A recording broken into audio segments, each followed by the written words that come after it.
Hi beautiful people, welcome back to my YouTube channel. This is me guys, Sweet Sanu and you are watching Sun Non-Stop. तो guys again I'm back with another amazing video और most suggested video है ये मेरे channel पे। और तकरीबन पिछले माह से जो है ये वीडियो मुझे सजेस्ट हो रही थी।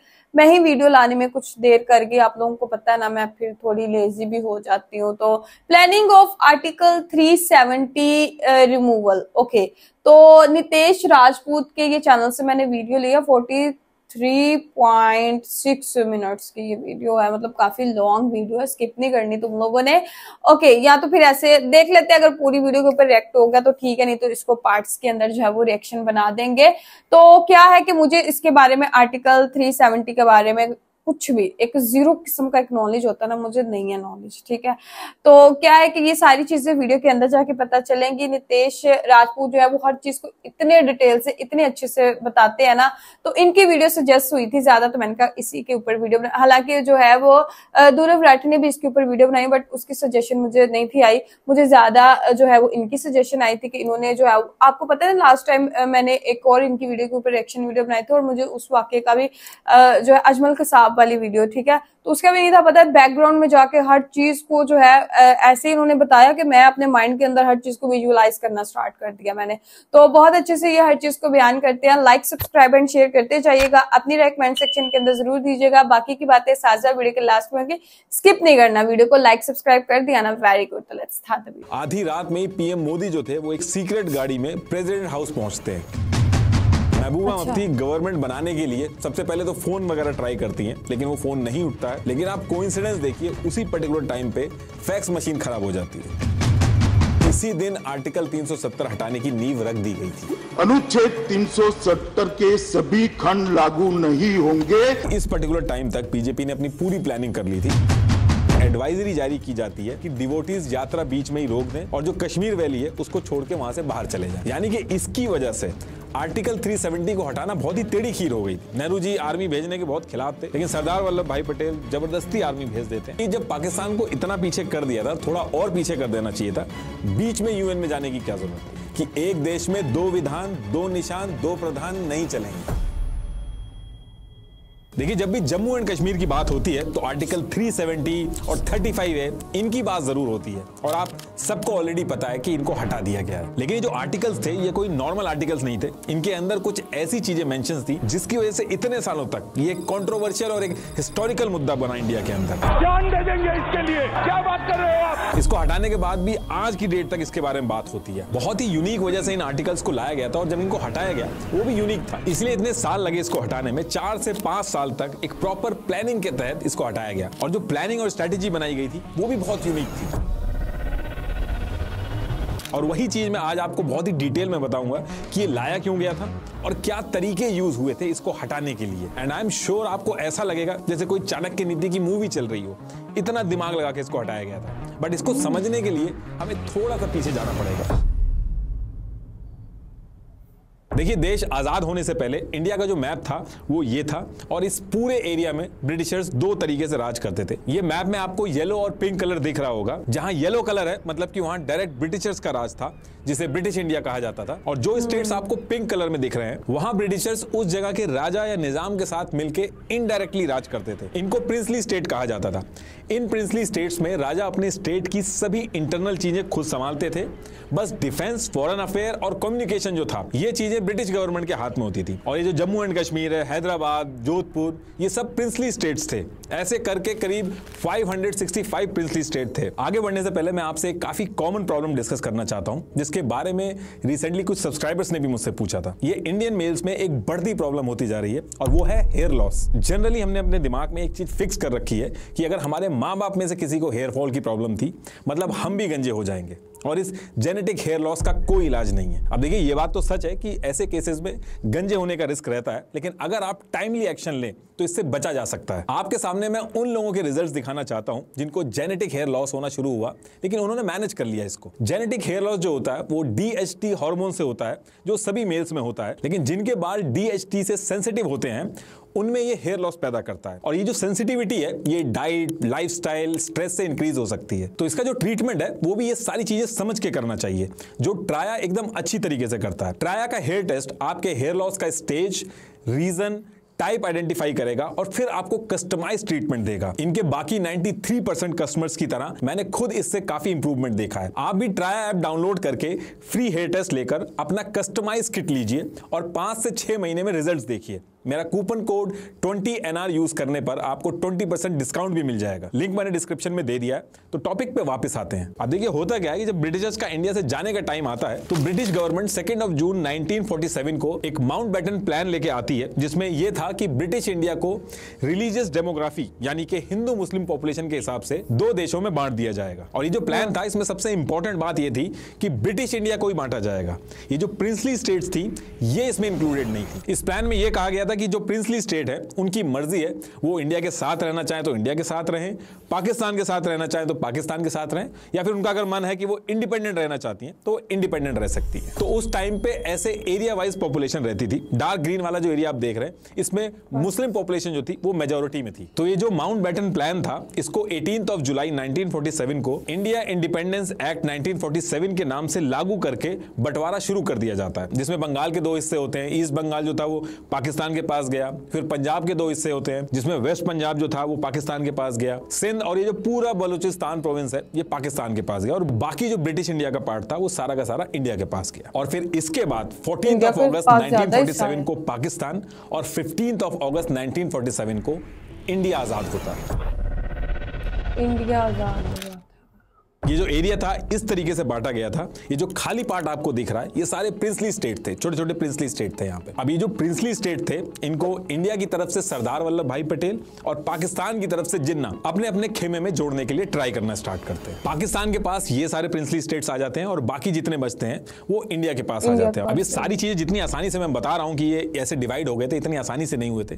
कुछ को लालच देके, कुछ को डंडे के जोर पे, बहुत ही मुश्किलों से इन प्रिंसली स्टेट्स को साथ में जोड़ा गया था। तो जब भी इन प्रिंसली स्टेट को जोड़ा जाता था तो ये जो इंस्ट्रूमेंट ऑफ एक्सेशन डॉक्यूमेंट है ये साइन कराया जाता था। इस डॉक्यूमेंट में मेनली वही सेम चीजें थी जो ब्रिटिशर्स के साथ जो अरेंजमेंट था, सेम वही अरेंजमेंट इस डॉक्यूमेंट के अंदर भी लिखा गया था। डिफेंस, फॉरेन अफेयर और कम्युनिकेशन, इनको छोड़ के जो बाकी इंटरनल मैटर है वो राजा खुद देखेगा। बाकी फिर टाइम के साथ आगे चल के इनसे मर्जर एग्रीमेंट भी साइन करा लिया गया था, जिसमें इनकी जो रियासतें थी वो पूरी तरीके से इंडिया के साथ जुड़ गई थी। अब देखिए जितने भी प्रिंसली स्टेट थे, छोटे बड़े जितने भी थे, सबका मैटर सॉल्व हो गया था, लेकिन 3 जगह पे आके बात फंस गई थी। और वो 3 जगह थी जम्मू एंड कश्मीर, जूनागढ़ और हैदराबाद। और रीजन इसके पीछे यह था कि जूनागढ़ और हैदराबाद में राजा मुस्लिम था, लेकिन इनके स्टेट के अंदर जो मेजॉरिटी थी वो हिंदू जनता थी। ऐसे ही जम्मू एंड कश्मीर में राजा हिंदू था, लेकिन जो पॉपुलेशन थी उनमें मेजॉरिटी जो थी वो मुस्लिम्स की थी। और इन तीनों प्रिंसली स्टेट्स को अपनी तरफ करने के लिए पाकिस्तान और इंडिया में बहुत ज्यादा बहस चालू हो गई थी। जूनागढ़ का जो नवाब था महाबत खान रसूल खान जी,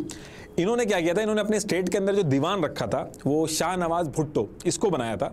इसका जूनागढ़ से कुछ लेना देना नहीं था, ये कराची से था। तो जूनागढ़ के राजा के साथ साथ ये जो दीवान था इसका झुकाव भी पाकिस्तान की तरफ था। और फिर 15 अगस्त 1947 को जब जूनागढ़ की पाकिस्तान और इंडिया से जुड़ने की बात चल रही थी तो जूनागढ़ के निजाम और राजा ने कहा कि वो पाकिस्तान के साथ जाके मिलेंगे, और इन्होंने 15 सितंबर 1947 को पाकिस्तान के साथ इंस्ट्रूमेंट ऑफ एक्सेशन साइन कर दिया। और इसी पर्टिकुलर टाइम पे जम्मू एंड कश्मीर और हैदराबाद, यहां भी इसी तरीके के डिस्कशन चल रहे थे, वो भी अभी आगे बताऊंगा। पहले जूनागढ़ का मैं बता देता हूं आपको। अब जूनागढ़ के राजा ने जब इंस्ट्रूमेंट ऑफ एक्सेशन साइन वगैरह किया तो सरदार वल्लभ भाई पटेल जो थे ये बहुत ज्यादा गुस्सा हो जाते हैं कि एक तरफ तुमने ये कह के पार्टीशन करवा दिया कि हिंदू और मुस्लिम साथ में नहीं रह सकते, और दूसरी तरफ जो हिंदू मेजोरिटी वाला स्टेट है उसको आप अपने में मिला रहे हो। वहीं जिन्ना का कहना था कि इस हिसाब से तो जम्मू एंड कश्मीर में मुस्लिम ज्यादा हैं, तो वो तो हमें मिलना चाहिए, इसलिए कश्मीर हमें दे दो। और फिर इधर से कहा जाता था कि इंडिया तो सेकुलर कंट्री है, यहाँ तो किसी भी रिलीजन के लोग रह सकते हैं। तो ये सारी बहस जब चल रही थी तो इसी बीच क्या होता है कि जूनागढ़ के अंडर में 2 रियासतें थी, मंगरोल और बवरियावाद। तो इनके जो राजा थे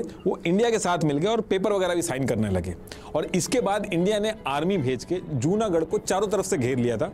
ऐसा इसलिए किया गया था ताकि जूनागढ़ का जो कनेक्शन है किसी भी तरीके की सप्लाई वगैरह पाकिस्तान से ना आ पाए। अब ये सारी चीजें देख के निजाम जो था वो डर गया था, वो जूनागढ़ छोड़ के सीधे पाकिस्तान भाग जाता है। और फिर इसके बाद ये डिसाइड होता है कि जूनागढ़ का क्या होना है, इसका फैसला जूनागढ़ की जो जनता है वो करेगी। फिर 28 फरवरी 1948 को प्लेबिसाइड होता है और रिजल्ट में 99.95% वोट इंडिया के फेवर में आ जाता है। और इस तरीके से जूनागढ़ जो था इंडिया का पार्ट बन जाता है।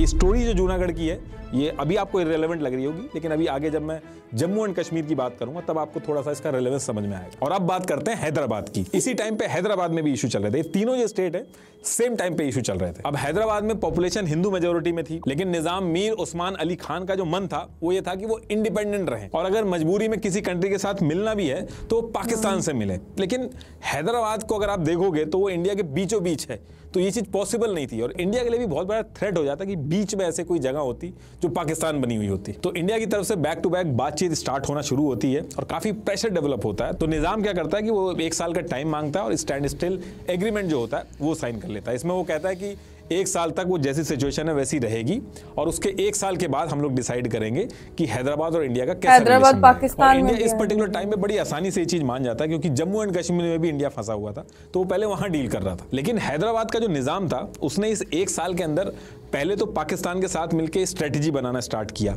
मतलब कई सारी डिस्कशन स्टार्ट कर दी उससे और एक पर्सनल आर्मी भी बना ली इस पर्टिकुलर टाइम पे जिसको रजाकार बोला जाता था। ये आर्मी हैदराबाद से बॉर्डर क्रॉस करके इंडिया में भी चली जाती थी और काफी मारपीट मचाती थी। हैदराबाद के कुछ नॉन मुस्लिम लोग जो थे उनको भी मारती थी। ये जो रजाकार आर्मी थी इनका मानना था कि हैदराबाद एक इंडिपेंडेंट देश बनना चाहिए। अब ये जो रजाकार आर्मी थी इतना ज्यादा परेशान कर देती कि इंडिया को सब कुछ छोड़ के हैदराबाद में अपनी आर्मी भेजनी पड़ती है। नेहरू जी आर्मी भेजने के बहुत खिलाफ थे, लेकिन सरदार वल्लभ भाई पटेल जबरदस्ती आर्मी भेज देते हैं। इस पूरे ऑपरेशन को ऑपरेशन पोलो नाम दिया गया था। 2 दिन के अंदर पूरा का पूरा जो हैदराबाद था वो कंट्रोल में आ जाता है और निजाम यानी कि मीर उस्मान अली खान इंडिया के साथ इंस्ट्रूमेंट ऑफ एक्सेशन जो था वो साइन कर देते हैं। और अब आते हैं जम्मू एंड कश्मीर पे जहां पे आर्टिकल 370 और 35A जो है इनकी कहानी स्टार्ट होती है। और थोड़ा सा जम्मू एंड कश्मीर के अंदर जो इंटरनल सिचुएशन चल रही थी वो डिस्कस कर लेते हैं, फिर आते हैं अपनी मेन कहानी पे। तो देखिए जम्मू एंड कश्मीर में क्या था कि करीब 77% पॉपुलेशन जो थी वो मुस्लिम थी और जम्मू एंड कश्मीर में क्या था कि टाइम टू टाइम जो राजा है उन्होंने कहीं ना कहीं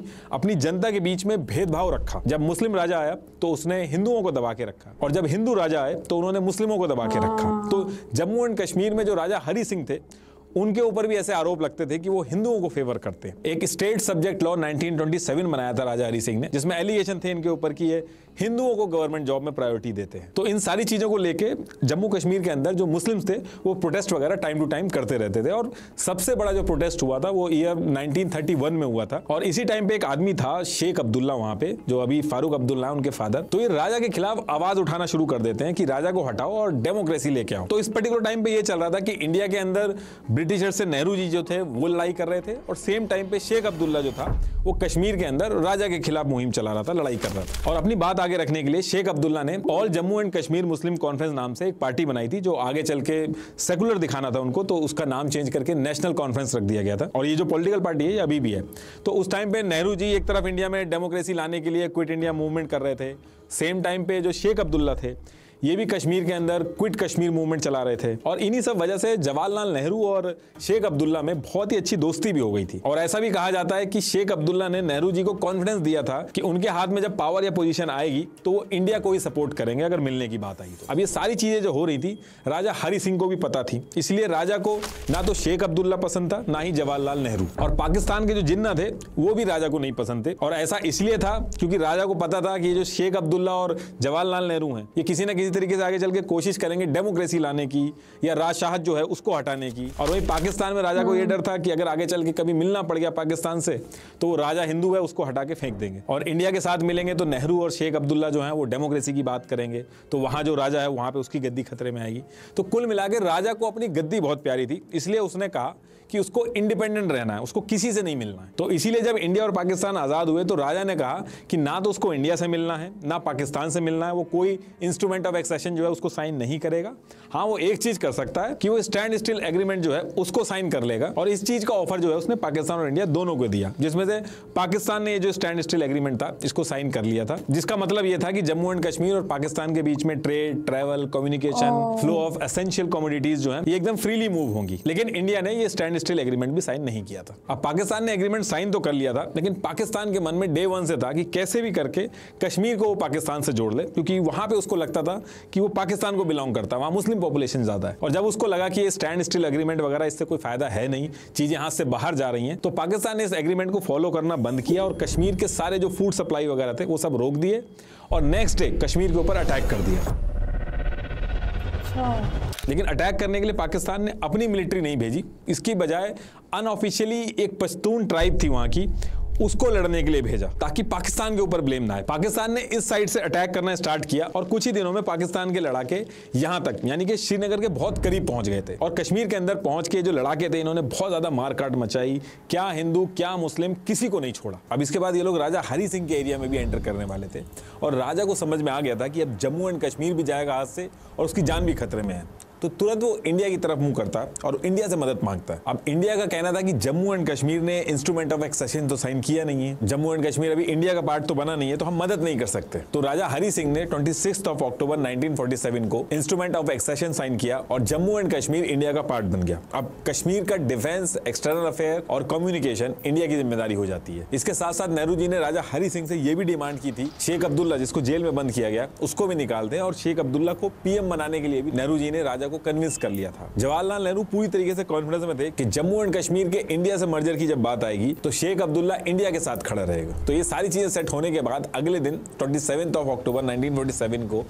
इंडिया की सिख बटालियन कश्मीर में एयर ड्रॉप की जाती है और ये जो पाकिस्तान के लड़ाके आए हुए थे, इन्होंने जो एरिया कैप्चर कर रखा था, इनको पीछे करना स्टार्ट करती है। अब ये लड़ाई इंडिया वर्सेस पाकिस्तान में बदल गई थी। अब 28 दिसंबर 1947 को इंडियन कैबिनेट डिस्कस करती है कि अगर ये मैटर यूएन में ले जाएंगे तो इंस्ट्रूमेंट ऑफ एक्सेशन जो है वो हमने साइन कर रखा है, इसलिए यूएन पाकिस्तान को कश्मीर से बाहर निकालने के ऑर्डर देगा। और रही बात जम्मू एंड कश्मीर को बाद में इंडिया से मिलाने की, तो उसको लेकर नेहरू जी कन्विंस थे कि फैसला इंडिया के हक में जाएगा। और अगर प्लेबिसाइड की भी नौबत आती है तो जम्मू और लद्दाख की जो पॉपुलेशन है वो इंडिया के फेवर में और कश्मीर में मैटर अगर फंसेगा तो शेख अब्दुल्ला जो है वो इंडिया के फेवर में है, वो लोगों को कन्विंस कर लेगा इंडिया के साथ जुड़ने के लिए। तो ये सारी चीजें सोच के 21 अप्रैल 1948 को यूएन में पहुंचते हैं लोग। लेकिन उस टाइम पे यूएन के अंदर यूएसए का बहुत इन्फ्लुएंस था और यूएसए पाकिस्तान के फेवर में था उस पर्टिकुलर टाइम पे। फिर इसके कुछ टाइम बाद यूएन का रेजोल्यूशन आता है जिसमें सबसे पहली चीज तो ये मेंशन थी कि जो जहां पे है वहीं पे वॉर को रोक दे और 1 जनवरी 1949 को इंडिया पाकिस्तान जहां पे थे वहीं पे रुक गए और उसी जगह को LOC लाइन ऑफ कंट्रोल बना दिया गया। दूसरी चीज यूएन ने कही कि जम्मू एंड कश्मीर में क्या होगा इसका फैसला जम्मू एंड कश्मीर की जनता करेगी। तो सबसे पहले तो पाकिस्तान जम्मू एंड कश्मीर से अपनी जितनी भी फोर्सेज हैं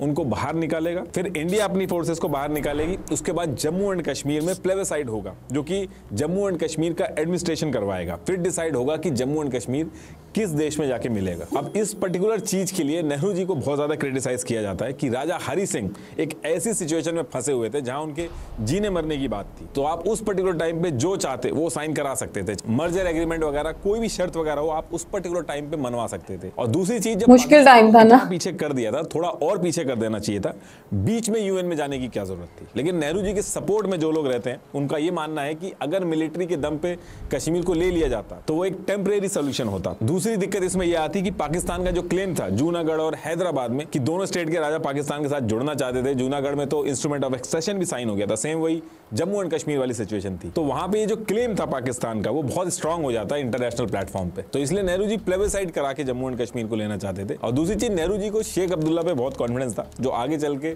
शेख अब्दुल्ला ने उस कॉन्फिडेंस को तोड़ा भी। तो देखिए अब यूएन का रेजोल्यूशन आ चुका था, यूएन के हिसाब से पाकिस्तान को पीछे हटना था, फिर प्लेबिसाइड होना था, तो ये सारी चीजें यूएन ने मेंशन कर दी थी। लेकिन जब पाकिस्तान था वो तो पीछे हटा नहीं और प्लेबिसाइड की जो बात थी वो तो जब तक पीछे हटेगा नहीं तब तक होगी कैसे। तो उस पर्टिकुलर टाइम पे ये डिस्कशन स्टार्ट हो गया कि जब तक ये होता नहीं है तब तक जम्मू एंड कश्मीर चलेगा कैसे, इंडिया और जम्मू एंड कश्मीर के जो एडमिनिस्ट्रेटिव रिलेशन है ये क्या होंगे उस टाइम पे। तो इसको लेकर मल्टीपल डिस्कशन स्टार्ट हो गए थे इंडिया और जम्मू एंड कश्मीर के बीच में। तो तब तक के लिए टेम्परेरी प्रोविजन कुछ बना लेते हैं ताकि जम्मू एंड कश्मीर की प्रोग्रेस आगे होती रहे, इंडिया और जम्मू कश्मीर के रिलेशन जो है वो आगे बढ़ते रहे। और जब ये सारी बातें चल रही थी तो इसी पर्टिकुलर टाइम पे इंडिया भी आजाद हुआ था, इंडिया का भी कॉन्स्टिट्यूशन बन रहा था। और इसमें मैं एक चीज आपको बता दूं कि जो कॉन्स्टिट्यूशन होता है वो कोई एक आदमी बैठ के नहीं बनाता है, कॉन्स्टिट्यूशन को कई सारे लोग मिलकर बनाते हैं, इनमें माइनॉरिटी भी होते हैं, हर पार्टी के लोग इन्वॉल्व होते हैं। इसको कॉन्स्टिट्यूएंट असेंबली बोला जाता है, इसका काम होता है कॉन्स्टिट्यूशन को बनाना। तो इंडिया की जो कॉन्स्टिट्यूएंट असेंबली थी उसमें 299 मेंबर थे और डॉक्टर भीमराव अंबेडकर जी जो थे वो उसको हेड कर रहे थे। और इंडिया की जो कॉन्स्टिट्यूएंट असेंबली थी उसमें जम्मू एंड कश्मीर के भी लोगों को ऐड कर लिया गया था ताकि जम्मू एंड कश्मीर और इंडिया साथ में मिलकर चीजों को आगे बढ़ाएं और इसका कुछ सोल्यूशन निकाले। और इस पर्टिकुलर टाइम पे जम्मू एंड कश्मीर जो था उसका खुद का कोई कॉन्स्टिट्यूशन नहीं था और ना ही उसकी कोई कॉन्स्टिट्यूएंट असेंबली बनी हुई थी। अब अगर आप जो इंस्ट्रूमेंट ऑफ एक्सेशन है जो साइन हुआ था उसमें अगर 7th पॉइंट पे देखोगे तो इसमें लिखा है कि किसी भी कीमत पे फ्यूचर में इंडिया का जो कॉन्स्टिट्यूशन है वो जम्मू एंड कश्मीर पे नहीं चलेगा, बस फॉरेन अफेयर, डिफेंस और कम्युनिकेशन जो है इसके मैटर पे कॉन्स्टिट्यूशन बनाया जा सकता है, वो भी कंसल्टेशन के साथ। तो इस बात का सोल्यूशन निकालने के लिए ये डिस्कशन स्टार्ट हो गए थे कि जो पॉइंट मेंशन है इंस्ट्रूमेंट ऑफ एक्सेशन में, इनकी भी वैल्यू रहे और इंडिया के कॉन्स्टिट्यूशन के जो कुछ प्रोविजंस हैं वो भी जम्मू कश्मीर में लागू हो जाए। और इस चीज का सोल्यूशन गोपाल स्वामी अयंगर ने निकाला। इन्होंने एक टेम्परेरी और स्पेशल प्रोविजन आर्टिकल 370 इंट्रोड्यूस किया और इसको इस तरीके से बनाया गया कि जम्मू कश्मीर की ऑटोनॉमी भी बनी रहे और इंडिया के कॉन्स्टिट्यूशन के कुछ प्रोविजन जो हैं वो भी जम्मू एंड कश्मीर में इंटीग्रेट हो जाए। Assure Kashmiri people, the people of Jammu and Kashmir, that if they will be staying a part of India under certain conditions, and Article 370 guarantees those conditions. So no power on this earth can take away, Article 370 from, the people of J&K state. तो अब question ये है कि ये जो article 370 है इसमें था क्या? हाँ, ये मुझे जानना। तो देखिए, पहली चीज आर्टिकल 370 में ये थी कि इंडियन कॉन्स्टिट्यूशन के सिर्फ 2 ही आर्टिकल जम्मू एंड कश्मीर पे लागू होंगे, एक आर्टिकल 1 और दूसरा आर्टिकल 370। इसके अलावा कोई और आर्टिकल जो है इंडियन कॉन्स्टिट्यूशन का जम्मू एंड कश्मीर पे लागू नहीं होगा। आर्टिकल 1 में यह था कि India that is Bharat is a union of state, और ये जो फ्रेज है यूनियन ऑफ स्टेट, इसमें जम्मू एंड कश्मीर भी है, मतलब कि Jammu and Kashmir is an integral part of India. और इस पर्टिकुलर आर्टिकल को लेके कोई भी विवाद नहीं है, चाहे वो जम्मू कश्मीर से कोई हो चाहे इंडिया से हो, दोनों लोग ये मानते हैं कि जम्मू एंड कश्मीर जो है वो इंडिया का पार्ट है। इनफैक्ट जम्मू एंड कश्मीर का जो आगे चल के कॉन्स्टिट्यूशन भी बना था उसमें भी सबसे पहला आर्टिकल में यही लिखा गया है कि जम्मू एंड कश्मीर जो है वो इंडिया का इंटीग्रल पार्ट है। तो अब ये तो आर्टिकल 1 की बात हो गई। अब आर्टिकल 370 में ये था कि इंडिया का जो पार्लियामेंट है वो इंडिया के लिए तो कुछ भी लॉ बना सकता है, लेकिन इंडिया का पार्लियामेंट जम्मू एंड कश्मीर के लिए सिर्फ 3 चीजों पे ही रूल्स एंड रेगुलेशन बना सकता है। और वो 3 चीजें क्या थी? वो इंस्ट्रूमेंट ऑफ एक्सेशन में मेंशन थी, मतलब कि फॉरेन अफेयर, डिफेंस और कम्युनिकेशन। और इन तीनों सब्जेक्ट पे भी जब लॉ बनाएगा इंडिया का पार्लियामेंट, तो जम्मू एंड कश्मीर की जो गवर्नमेंट है उससे भी कंसल्टेशन करेगा, एक बार बताना होगा। तो अब क्वेश्चन ये है कि ये जो 3 सब्जेक्ट हैं, इसके अलावा भी इंडिया का कॉन्स्टिट्यूशन जम्मू एंड कश्मीर के लिए कुछ प्रोविजन या कुछ लॉ वगैरह बना सकता है क्या? तो इसका आंसर है यस, बनाया जा सकता है, लेकिन उसकी कुछ कंडीशन है जो आर्टिकल 370 में मेंशन है। तो उसमें यह है कि इंडिया, ये जो 3 सब्जेक्ट हैं, डिफेंस, फॉरेन अफेयर और कम्युनिकेशन, अगर इसके अलावा इंडिया का कोई कानून जम्मू एंड कश्मीर में लागू करना है या कोई ऐसा प्रोविजन है जो जम्मू कश्मीर में लागू करना है, तो सबसे पहले प्रेसिडेंट ऑफ इंडिया को एक प्रेसिडेंशियल ऑर्डर पास करना होगा। लेकिन वो जो प्रेसिडेंशियल ऑर्डर होगा वो तब इशू होगा जब जम्मू एंड कश्मीर की जो गवर्नमेंट है वो अप्रूवल देगी, उसके बाद ही वो प्रेसिडेंशियल ऑर्डर जो है वो पास हो सकता है। बाकी इसके कोई भी और तरीका नहीं है इंडिया का कोई भी कॉन्स्टिट्यूशन जम्मू एंड कश्मीर के अंदर लागू करने का। तो कहने का मतलब यह है कि एक तरह से जम्मू एंड कश्मीर की जो गवर्नमेंट होगी वही डिसाइड करेगी कि इंडिया का कौन सा प्रोविजन या लॉ उनको चाहिए। जैसे जीएसटी के टाइम पे आपने देखा होगा, जब जीएसटी पूरे इंडिया में लागू हो गया था उसके भी कई दिन बाद जम्मू एंड कश्मीर में लागू हुआ था, क्योंकि तब तक जम्मू एंड कश्मीर की गवर्नमेंट ने अप्रूवल नहीं दिया था। और तीसरी चीज, ये जो आर्टिकल 370 है, जो तीसरा सेगमेंट है, उसमें यह भी लिखा हुआ है कि आर्टिकल 370 को हटाया कैसे जा सकता है। क्योंकि उस टाइम पे ऐसे डिस्कशन होते थे कि ये जो आर्टिकल 370 है ये तो बस तब तक के लिए जब तक प्लेबिसाइड नहीं हो रहा, पाकिस्तान पीछे नहीं हट रहा है, बस तब तक जरूरत है, उसके बाद तो आर्टिकल 370 की जरूरत ही नहीं पड़ेगी। तो आर्टिकल 370 को कैसे हटाया जाएगा, उसमें यह लिखा था कि अगर आर्टिकल 370 को हटाना है तो जम्मू एंड कश्मीर की जो गवर्नमेंट होगी सबसे पहले उससे अप्रूवल लेना होगा, उसके बाद जम्मू एंड कश्मीर की जो कॉन्स्टिट्यूएंट असेंबली होगी उससे अप्रूवल लेना होगा, और जब ये दोनों अप्रूवल दे देंगे उसके बाद प्रेसिडेंट ऑफ इंडिया जो होगा वो प्रेसिडेंशियल ऑर्डर पास करेगा, उसके बाद आर्टिकल 370 हट जाएगा। लेकिन आगे चल के जो 370 को हटाने में जो सबसे बड़ी दिक्कत आती है वो ये आती है कि जम्मू एंड कश्मीर की जो कॉन्स्टिट्यूएंट असेंबली थी उसने जम्मू एंड कश्मीर का कॉन्स्टिट्यूशन बनाया और बनाने के बाद वो डिसॉल्व हो गई, यानी कि जम्मू एंड कश्मीर की कॉन्स्टिट्यूएंट असेंबली बची ही नहीं, और जब वो बची ही नहीं तो वो अप्रूवल कैसे देगी, यानी कि इसकी वजह से आर्टिकल 370 को हटाना बहुत ही टेढ़ी खीर हो गई थी। और यही रीजन था कि कश्मीर के लीडर एकदम कॉन्फिडेंट होकर बोलते थे कि आर्टिकल 370 कभी भी नहीं हट सकता। We will never be able to remove Article 370. जरा करके दिखाएं, फिर देखें। 200 साल हुकूमत करेगी तो भी वो होता है। You cannot touch Article 370. और कभी भी अगर वो 10 दफा भी हिंदुस्तान के प्राइम मिनिस्टर बनेंगे तो 370 को नहीं छोड़ सकते। लेकिन हटाया गया, और इतनी प्लानिंग के साथ हटाया गया कि हर कोई हैरान हो गया। फुल प्लानिंग के साथ 370 के सभी खंड लागू नहीं होंगे। 4-5 साल पहले इसकी प्लानिंग करके इसको हटाया गया। अभी आगे एक एक चीज बताऊंगा कि किस तरीके से हटाया गया था और क्या क्या चीजें सेट की गई। तो उस टाइम पे जब ये आर्टिकल 370 लाया गया था तो हर कोई इससे एग्री था। शेख अब्दुल्ला को लगा कि आगे चल के डेमोक्रेसी आएगी, हेड ऑफ स्टेट बनेंगे। इधर राजा हरि सिंह ने कहा कि जैसे यूके में मोनार्की होती है, क्वीन और प्रिंस होते हैं, मैं भी वैसे ही बन जाऊंगा, तो वो भी एग्री हो गए।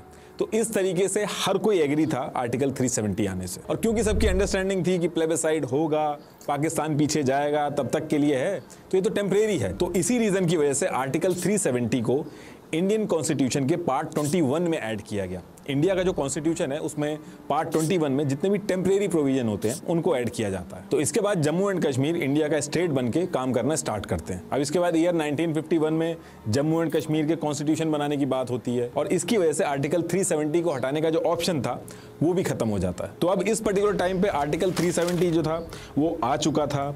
जम्मू एंड कश्मीर इंडिया का इंटीग्रल पार्ट बन चुका था, दोनों मिलकर साथ में काम कर रहे थे। लेकिन दिक्कत ये आ रही थी, जो इंडिया की बाकी कॉन्स्टिट्यूशनल बॉडी थी जैसे सुप्रीम कोर्ट हो गया, बाकी भी जो प्रोविजंस थे, बैंकिंग, इलेक्शन कमीशन, CAG, कई सारे डायरेक्टिव प्रिंसिपल, फंडामेंटल राइट्स, तो ये सारी चीजें जम्मू एंड कश्मीर के अंदर लागू नहीं हो पा रही थी। और इंडिया चाहता था कि उसका स्टेट जो है जम्मू एंड कश्मीर, उसके अंदर ये सारे प्रोविजन जो है वो ऐड हों। तो इन सारी चीज़ों को लेके पंडित जवाहरलाल नेहरू शेख अब्दुल्ला से बात करना स्टार्ट करते हैं और मल्टीपल मीटिंग होती है नेहरू और शेख अब्दुल्ला के बीच में, और दिल्ली के अंदर होती है, तो इसको दिल्ली एग्रीमेंट भी बोला जाता है। तो इन सब चीज़ों को लेके जब नेहरू जी ने नेगोशिएशन स्टार्ट किया तो इधर से शेख अब्दुल्ला ने भी अपनी बातें रखना स्टार्ट की। उसने कहा कि आप प्रोविजन तो ऐड करना चाह रहे हो, लेकिन कश्मीर का अपना खुद का झंडा होगा, उसका खुद का अपना PM होगा जिसको सदर ए रियासत बोला जाएगा। इसके साथ साथ जम्मू एंड कश्मीर का एक स्टेट सब्जेक्ट लॉ 1927 था, इसकी भी डिमांड करी शेख अब्दुल्ला ने कि ये भी एप्लीकेबल होना चाहिए। अब क्वेश्चन ये है कि ये स्टेट सब्जेक्ट लॉ 1927 क्या है? तो देखिए 1927 में राजा हरि सिंह इसको लेके आए थे जम्मू एंड कश्मीर की जो लोकल पॉपुलेशन थी उनके राइट्स एंड आइडेंटिटी को प्रोटेक्ट करने के लिए, ताकि आसपास के एरिया के जो बिजनेसमैन थे और वर्कर थे उस टाइम पे जम्मू एंड कश्मीर में आते थे तो वहाँ की आइडेंटिटी या डेमोग्राफी चेंज ना कर दें।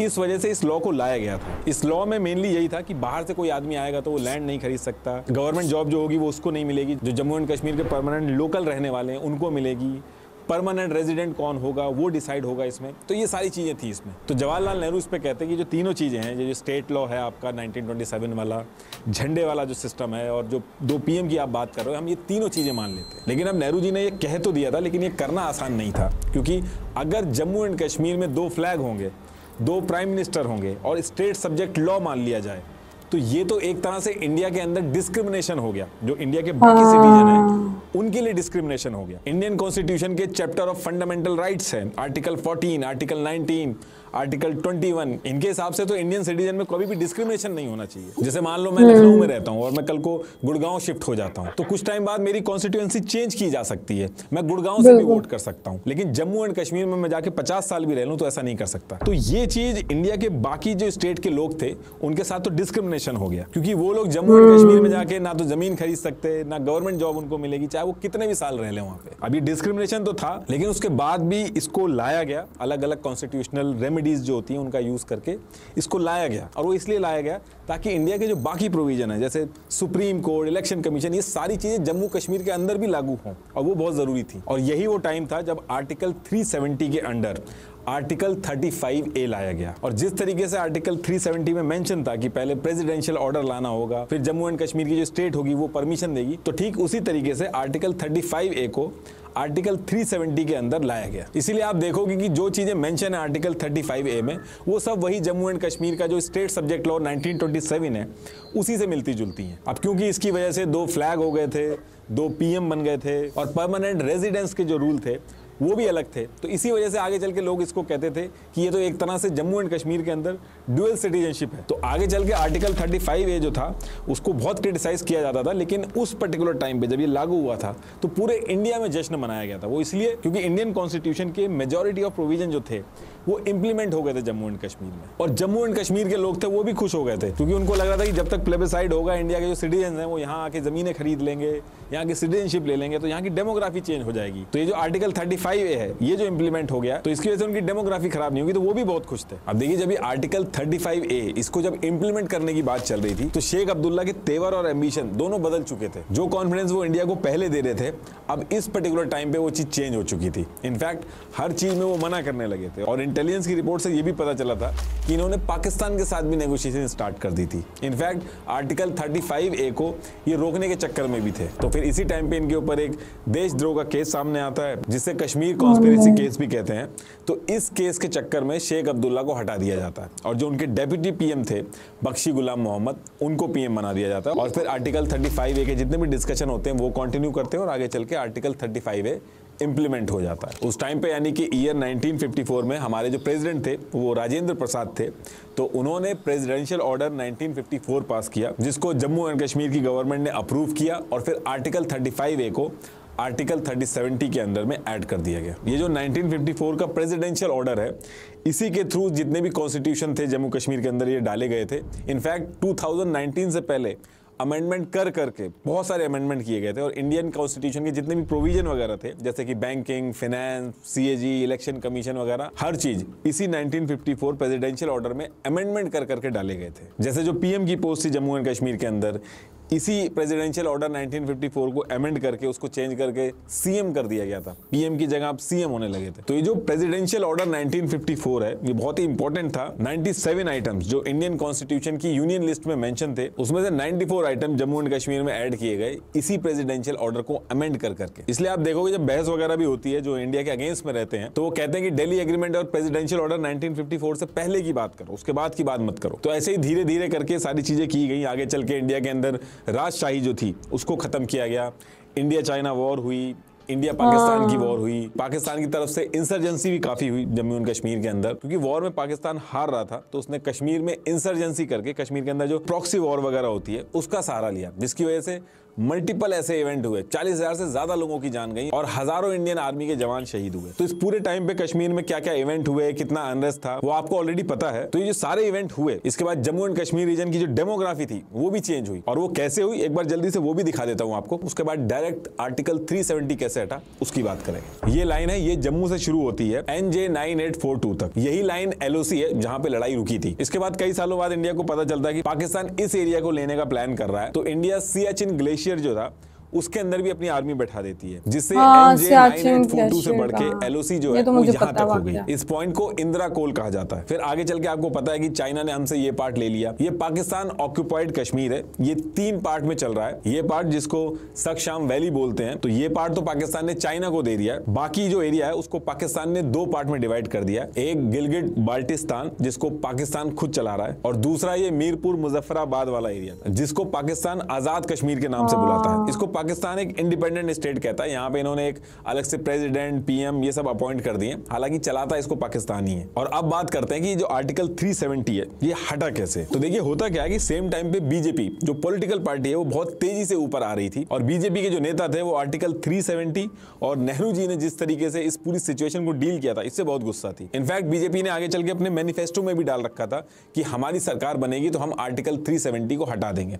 उस टाइम पे मोदी जी ऐसे धरना देते थे, लाल चौक में फैसला हो जाएगा किसने अपनी मां का दूध पिया। और आपने नारे भी सुने होंगे बीजेपी के नेताओं के मुंह से कि एक देश में 2 विधान 2 निशान 2 प्रधान नहीं चलेंगे। एक देश में 2 विधान 2 प्रधान और 2 निशान नहीं चलेंगे तो वह नहीं ही चलेंगे। लेकिन हो ये रहा था कि बीजेपी जम्मू एंड कश्मीर के अंदर चुनाव तो लड़ रही थी लेकिन उतनी सीट्स नहीं मिल रही थी। और फिर इसके बाद ईयर आता है 2014 और फिर 25 नवंबर 2014 से 20 दिसंबर 2014 तक जम्मू एंड कश्मीर में इलेक्शन होते हैं और बीजेपी पूरी जान लगा के इलेक्शन लड़ती है। और इस बार जब रिजल्ट आता है तो हर कोई शॉक था। बीजेपी जिसको ज्यादा सीटें नहीं मिलती थी जम्मू एंड कश्मीर में, उसको 25 सीटें मिली जो कि पीडीपी से 3 सीटें पीछे थी। पीडीपी को 28 सीट मिली थी। और इस इलेक्शन में बीजेपी ने जो नंबर अचीव किया था उसकी वजह से सिचुएशन ऐसी बन रही थी कि बीजेपी के सपोर्ट के बिना जम्मू एंड कश्मीर में गवर्नमेंट बनाना मुश्किल हो रहा था, क्योंकि बाकी जितनी पार्टी थी उनमें भी लड़ाई थी। तो फिर यहां से बीजेपी ने क्या किया, पीडीपी जो कि आइडियोलॉजिकली बिल्कुल अपोजिट है बीजेपी से, उससे बात करना स्टार्ट किया। और अचानक से पता चलता है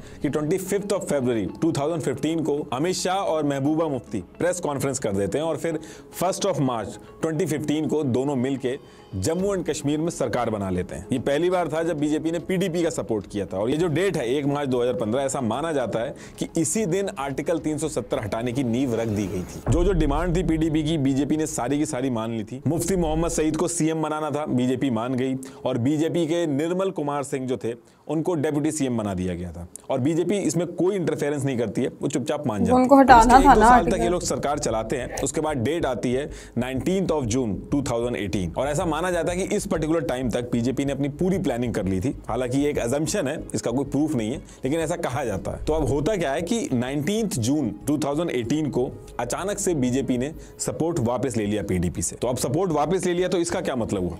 तो इसका मतलब ये हुआ कि टेक्निकली उस पर्टिकुलर टाइम पे जम्मू एंड कश्मीर में कोई भी गवर्नमेंट नहीं बची थी और जम्मू एंड कश्मीर के कॉन्स्टिट्यूशन के आर्टिकल 92 के हिसाब से जब ऐसी सिचुएशन होगी, मतलब कि जम्मू एंड कश्मीर में गवर्नमेंट का ब्रेकडाउन होगा या कोई कॉन्स्टिट्यूशनल ब्रेकडाउन होगा, तो डायरेक्ट प्रेसिडेंट रूल नहीं लगेगा। उसकी बजाय शुरू के जो 6 मंथ होंगे उसमें जम्मू एंड कश्मीर का जो गवर्नर होगा वो चलाएगा जम्मू एंड कश्मीर को। अब इसके बाद क्या होता है कि 23 अगस्त 2018 को सत्यपाल मलिक को गवर्नर बना के जम्मू एंड कश्मीर के अंदर भेजा जाता है और ऐसा कहा जाता है कि इस पर्टिकुलर टाइम पे इनके ऊपर जो इंडियन गवर्नमेंट थी उनको बहुत कॉन्फिडेंस था कि ये बहुत सही से उस चीज को हैंडल करेंगे। सत्यपाल मलिक 2012 में ये बीजेपी के नेशनल वाइस प्रेसिडेंट भी बन चुके थे, तो इनके ऊपर बीजेपी को कॉन्फिडेंस बहुत था। तो इसके बाद जम्मू एंड कश्मीर में सिचुएशन ये थी कि गवर्नमेंट कोई थी नहीं और गवर्नर जो था वो ये सारी चीजें डील कर रहा था। लेकिन सत्यपाल मलिक जी के जम्मू एंड कश्मीर के अंदर आके गवर्नर बन जाने से काम पूरा नहीं होना था। असली गेम शुरू होना था 6 महीने बाद जब प्रेसिडेंट रूल लगेगा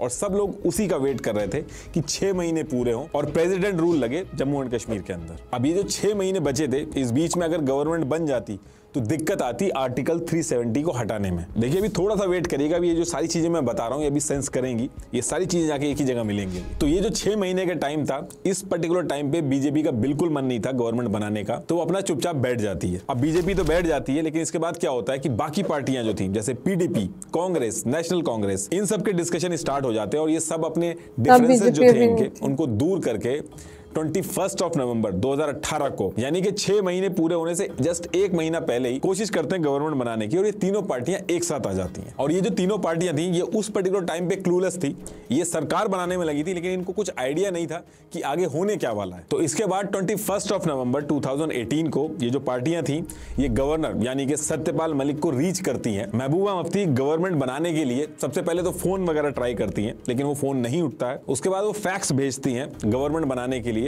गवर्नर सत्यपाल मलिक को, लेकिन आप कोइंसिडेंस देखिए उसी पर्टिकुलर टाइम पे फैक्स मशीन खराब हो जाती है। अब देखिए 21 नवंबर 2018 की जो डेट थी वो तो टल गई थी, लेकिन 6 महीने कंप्लीट होने में अभी टाइम था। 20 दिसंबर 2018 को 6 महीने कंप्लीट होने थे। तो इसी बीच गवर्नर सत्यपाल मलिक जो थे वो सेंट्रल गवर्नमेंट को रिकमेंडेशन भेजते हैं कि जिस तरीके के हालात है जम्मू एंड कश्मीर के अंदर और जिस तरीके से पार्टियों में मारामारी मची हुई है, तो यहाँ पे हॉर्स ट्रेडिंग यानी कि एमएलए वगैरह जो हैं उनको खरीदने की या फिर पैसे दे के अपनी तरफ करने की, ये सारी चीजें होने के बहुत ज्यादा चांसेस हैं।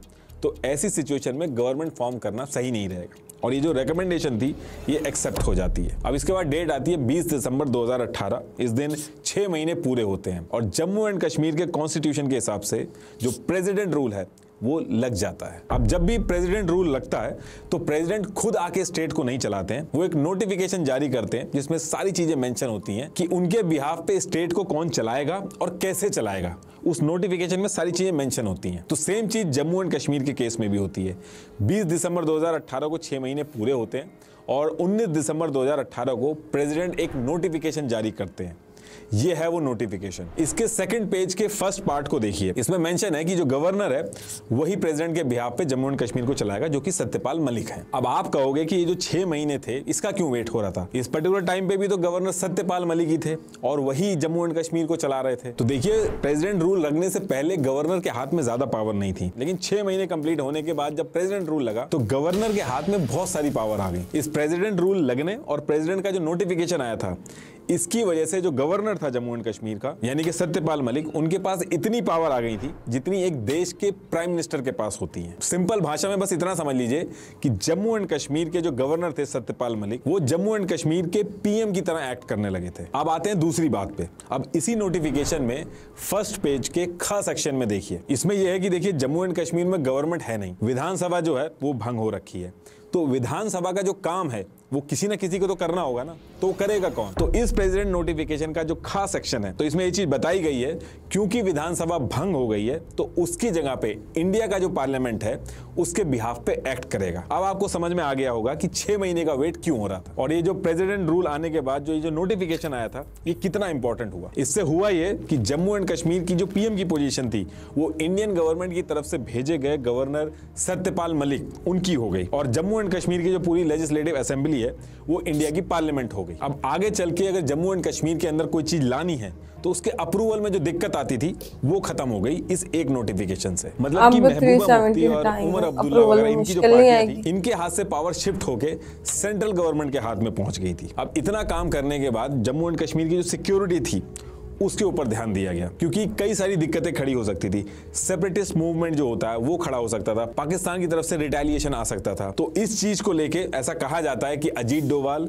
लेफ्टिनेंट जनरल KJS ढिल्लोन और जनरल विपिन रावत और इनके साथ मिलकर अमित शाह ने मीटिंग करी थी और एक meeting lieutenant general KJS Dhillon के घर पे भी हुई थी। अब देखिए ये जो पर्टिकुलर चीज मैं बता रहा हूँ इसका कोई प्रूफ नहीं है, लेकिन कुछ लोगों ने मीटिंग की टाइमिंग वगैरह ट्रैक करके और कुछ बुक लिखी गई हैं उनको जब मिलाया गया तो ऐसा लग रहा है कि ये लोग थे जो इन्वॉल्व थे सिक्योरिटी को हैंडल करने के लिए। इसके बाद इसमें एक दो चीजें और बताई गई कि 1000 से ज्यादा जो सैटेलाइट फोन थे वो हाई रैंक ऑफिसर जो थे उनको दिए गए, उनको अलाउ नहीं था कि नॉर्मल फोन से वो लोग बात करें। और 20 C-17 ट्रांसपोर्ट कैरियर जो थे इनको रेडी किया गया 45,000 पैरामिलिट्री को जल्दी से जल्दी जम्मू एंड कश्मीर के अंदर डिप्लॉय करने के लिए। और 5 अगस्त 2019 की जो डेट थी वो डिसाइड हुई थी आर्टिकल 370 को हटाने के लिए और इसी के हिसाब से सारे अरेंजमेंट किए जा रहे थे सिक्योरिटी वगैरह को देख के। लेकिन इसी बीच में अमरनाथ यात्रा जो थी वो भी थी। तो 2 अगस्त 2019 को एक एडवाइजरी जारी की जाती है कि डिवोटीज यात्रा बीच में ही रोक दें और जो कश्मीर वैली है उसको छोड़ के वहां से बाहर चले जाएं। अब यहां से लोगों को लगने लगा था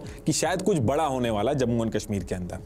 फिर इसके 2 दिन बाद 4 अगस्त 2019 को जितने कश्मीर के लोकल लीडर थे इनको हाउस अरेस्ट नजरबंद कर दिया गया और मोबाइल भी ले लिए गए इनसे। और उसी दिन रात में धारा 144 भी लागू कर दी गई। ये भी बताया गया कि 4 अगस्त की जो रात थी आधी रात में ही पीएम मोदी जो थे वो एक सीक्रेट गाड़ी में प्रेसिडेंट हाउस पहुंचते हैं और ऐसा माना जाता है कि 5 अगस्त 2019 को यानी कि नेक्स्ट डे मॉर्निंग में जो होना था उसके डिस्कशन के बारे में बात करने के लिए गए थे। अब इसके बाद वो दिन आ जाता है जिस दिन आर्टिकल 370 को हटाना था यानी कि 5 अगस्त 2019 मॉर्निंग का टाइम था और मॉर्निंग में ही इंडिया के जो प्रेसिडेंट हैं वो एक नोटिस इशू करते हैं। ये उस नोटिस की कॉपी है। अब देखिए क्वेश्चन ये है कि ये नोटिफिकेशन का मतलब क्या था और इसको इशू क्यों किया गया। तो देखिए शुरू में मैंने एक चीज बताई थी आपको, आर्टिकल 370 को हटाने के लिए एक प्रोसेस है जिसमें जम्मू एंड कश्मीर की जो गवर्नमेंट है और कॉन्स्टिट्यूएंट असेंबली से परमिशन लेनी होगी तभी आर्टिकल 370 हट सकता है। अब कॉन्स्टिट्यूएंट असेंबली जो है जम्मू एंड कश्मीर की वो तो डिसॉल्व हो गई, वो तो है नहीं, तो फिर अप्रूवल कौन देगा। तो ये जो प्रेसिडेंट का नोटिफिकेशन आया था मॉर्निंग में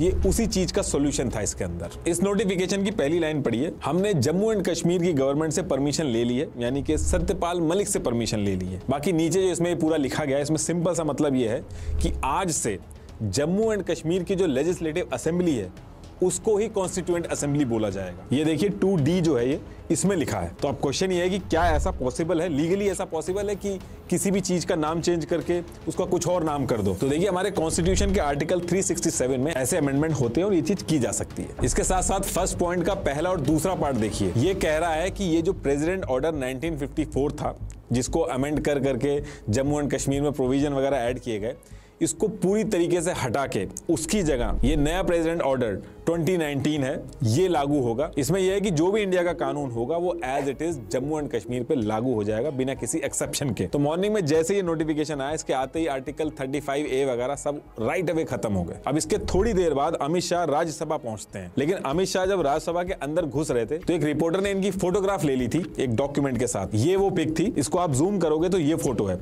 इसमें मेंशन है कि कौन कब क्या काम करेगा और इससे ही समझ में आ गया था कि रात में पीएम मोदी प्रेसिडेंट से मिलने क्यों गए थे। और पूरे मीडिया में इस पिक की वजह से हल्ला हो गया था और लोगों को समझ में आ गया था कि आर्टिकल 370 हटाने की तैयारी चल रही है। तो इसके बाद अमित शाह जो थे उनकी एंट्री राज्यसभा के अंदर होती है और अब टाइम था आर्टिकल 370 का पूरी तरीके से हटने का। अब यहाँ पे अमित शाह जो थे वो रेजोल्यूशन लेके आए थे और उनका काम यह था कि इस रेजोल्यूशन को पास कराना, यानी कि अब वोटिंग होगी राज्यसभा और लोकसभा में और अगर मेजोरिटी में वोटिंग आ जाती है तो ये जो रेजोल्यूशन है ये पास हो जाएगा। तो अब क्वेश्चन ये है कि इस रेजोल्यूशन के अंदर था क्या। तो देखिए ये उस रेजोल्यूशन की कॉपी है। तो इसमें यह था था कि आर्टिकल 370 के जितने भी पार्ट हैं ये सारे के सारे खत्म होंगे। दूसरी चीज, इंडिया का constitution as it is Jammu and Kashmir पर लागू हो जाएगा बिना किसी एक्सेप्शन के। और इस रेजोल्यूशन को इस तरीके से बनाया गया था कि आगे चल के कोई और गवर्नमेंट भी आएगी तो उसको भी हटाने में दिक्कत आएगी। तो इसके बाद वोटिंग हुई लोकसभा और राज्यसभा दोनों जगह पे रेजोल्यूशन पास हो गया। और जैसे ये पास हुआ, प्रेसिडेंट ऑफ इंडिया ने इसको अप्रूव कर दिया। अब ये होते ही आर्टिकल 370 पूरी तरीके से जम्मू एंड कश्मीर से हट चुका था और अब Indian government Jammu and Kashmir में रूल बनाने के लिए उसको अप्रूवल नहीं लेना होगा। तो इस तरीके से आर्टिकल 370 को हटाया गया। लास्ट में एक बार फिर से आपको बता दूं, ट्राया ऐप डाउनलोड करके अपना फ्री हेयर टेस्ट लेकर अपना कस्टमर ओके गाइस, तो ये थी सारी वीडियो, बहुत अच्छी, बहुत इंफॉर्मेटिव और कहते हैं ना एक सारा डेप्थ के अंदर जाके एक मतलब मेरी तरह का बंदा जिसको बिल्कुल किसी चीज का नहीं पता वो ये वीडियो देख लेगा, उसको ईच एंड एवरीथिंग जो है वो क्लियर हो जाएगी। कोई एक पार्ट भी जो है ना वो ऐसा नहीं रहेगा कि जो नहीं क्लियर किया गया। इंडिया पाकिस्तान मतलब जब ब्रिटिश गवर्नमेंट थी तब से जो है वो चीजों को फैक्ट्स को उठा के नितेश ने इतने अच्छे से जो है वो हर चीज एक्सप्लेन की। और आर्टिकल 370 रिमूव करना ये कोई छोटी बात नहीं थी, बिकॉज बहुत ज्यादा प्रेशर था और इसको रिमूव कर पाना अपने आप में जो है वो एक बहुत बड़ी बात थी। और जब आर्टिकल 370 जो है वो रिमूव किया गया तो पाकिस्तान ने इस बात पे जो है वो एतराज भी किया था। और काफी अच्छी, काफी इंफॉर्मेटिव वीडियो थी। आप लोगों को आज की वीडियो कैसी लगी अपनी राय कमेंट सेक्शन के अंदर जरूर दीजिएगा। चैनल को सब्सक्राइब, वीडियो को लाइक शेयर जरूर दीजिएगा। चलिए कैसे होता है नेक्स्ट वीडियो के अंदर। Bye bye.